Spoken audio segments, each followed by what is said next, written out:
Bonjour, nous allons voir la statistique descriptive. Tout d'abord, commençons par un rappel sur le vocabulaire statistique. L'étude statistique porte sur une population qui est constituée d'individus et finalement, nous allons étudier les caractères que porte chaque individu. Donc, les caractères peuvent être de deux sortes.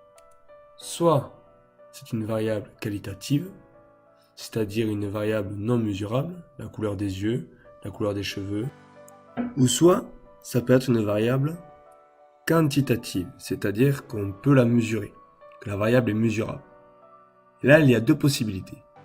Soit c'est une variable qui va appartenir à un intervalle, donc ça va être une variable quantitative continue, soit ce sera une variable quantitative discrète, c'est-à-dire que le caractère sera une valeur entière.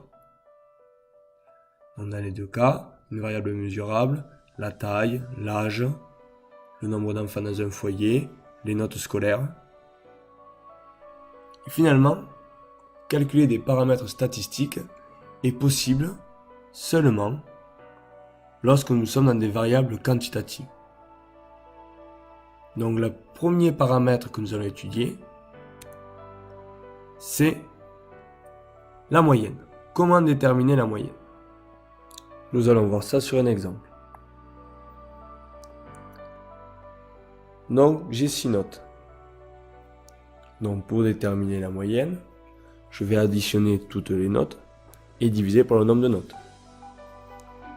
C'est-à-dire que x bar, la moyenne, est égal à 6 plus 9 plus 10 plus 12 plus 12 plus 15 divisé par 6.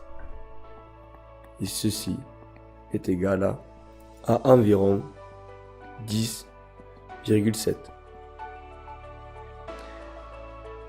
Donc ça, c'est dans le cas où nous avons une liste de notes. Prenons le cas où nous avons un effectif par note.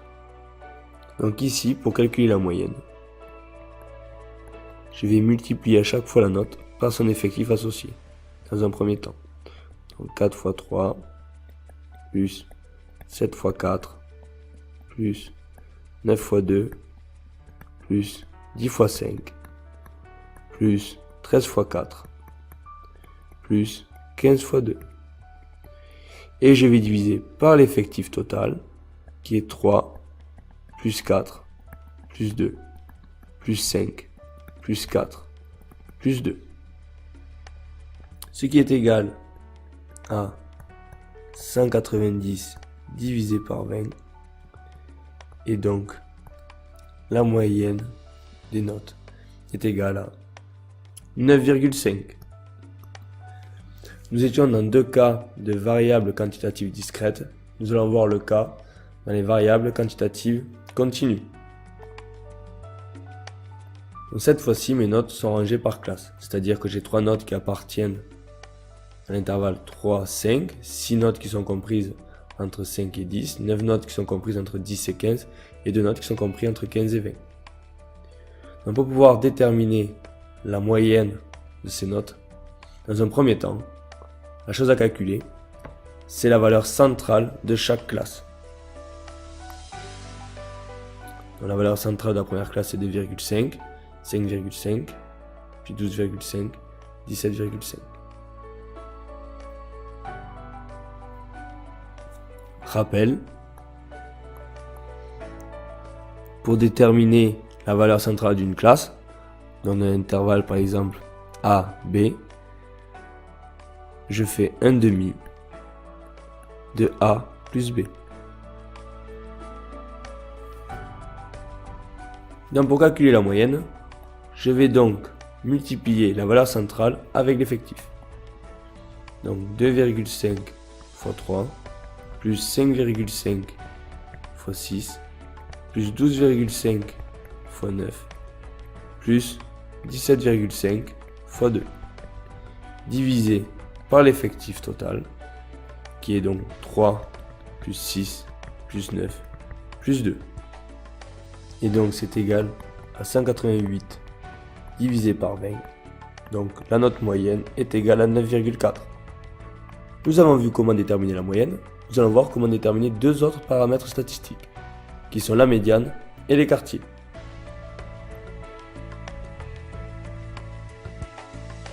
Revenons rapidement sur les définitions. La médiane d'une série statistique est un réel tel qu'au moins 50% des valeurs de la série lui sont inférieures ou égales, et au moins 50% des valeurs de la série lui sont supérieures ou égales. Donc la médiane est une valeur qui permet de séparer notre série statistique en deux groupes comportant le même nombre de valeurs. Pour les quartiles, nous en avons deux. Le premier quartile est la plus petite valeur du caractère, telle qu'au moins 25% des valeurs de la série lui sont inférieures ou égales. Le troisième quartile est la plus petite valeur du caractère, telle qu'au moins 75% des valeurs lui sont inférieures ou égales. Voyons sur des exemples comment les déterminer. Prenons le premier exemple de variable quantitative discrète. Nous avons l'effectif total qui est égal à 13. Nous cherchons à faire deux paquets du même nombre de valeurs. Donc on cherche grand N divisé par 2. Donc 13 divisé par 2 est égal à 6,5. Donc on ne peut pas faire deux groupes de même effectif. Donc ce que nous allons faire, nous allons donc faire deux paquets de 6. Un paquet de 6. Donc dans chaque cas, nous avons 6 valeurs.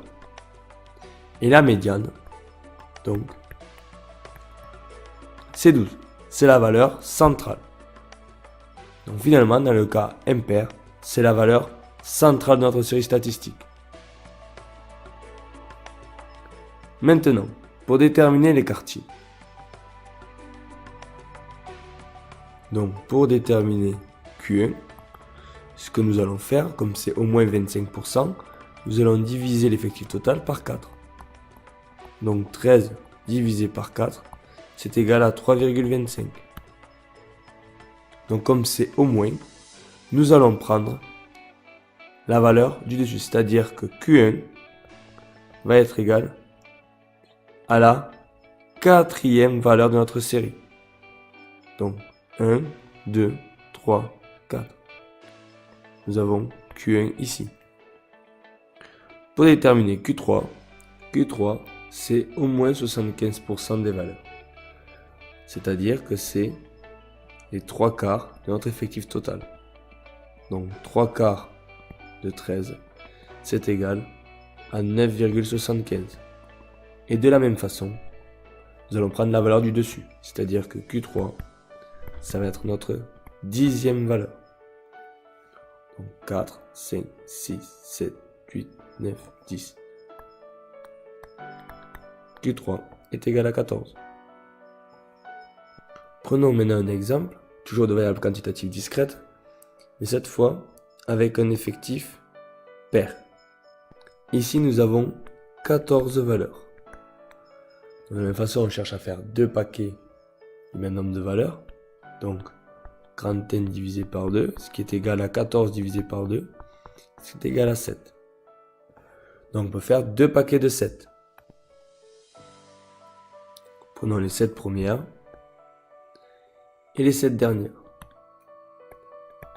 Donc la médiane, elle est au milieu donc de notre 7e valeur et de notre 8e valeur. Donc la médiane, ça va être égal à la demi-somme entre ces deux valeurs.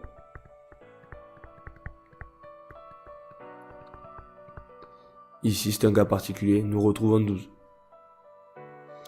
Pour déterminer les quartiles, c'est exactement la même façon que précédemment, donc je n'y reviendrai pas. Voilà, c'est fini. Au revoir.